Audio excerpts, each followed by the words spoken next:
Wedding ring shopping for today's video. Bibili na nga kami ng singsing ngayon kasi nga malapit na yung kasal namin.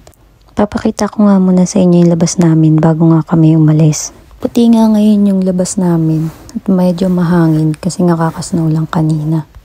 Palamig na nga ng palamig dito kaya laban nga lang tayo. Nakalimutan ko nga pala yung gloves ko kaya pakiramdam ko yung cellphone didikit na nga sa kamay ko.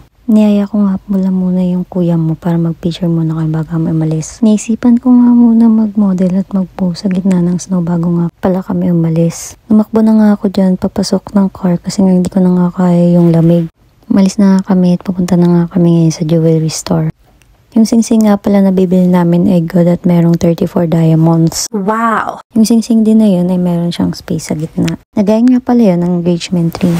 Gusto ko kasi pagsamahin ng engagement ring at wedding ring ko. Para hindi din sila maghiwalay tulad namin ng magiging asawa ko. Wow! Excited na nga kami kasi palapit na palapit yung kasal namin. Medyo madulas nga yung kalsada ngayon kaya dahan-dahan nga lang mag-drive yung kuya nyo. Nakarating na nga kami dito sa jewelry store. Magpapark na nga yung kuya mo. Ayan nga pala yung pangalan ng jewelry store. Papasok na nga kami sa loob kaya off ko muna yung camera. Pauwi na nga kami at nabili na nga namin tong singsing.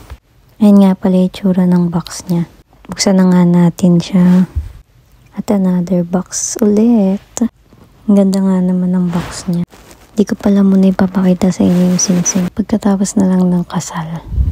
Thank you for watching.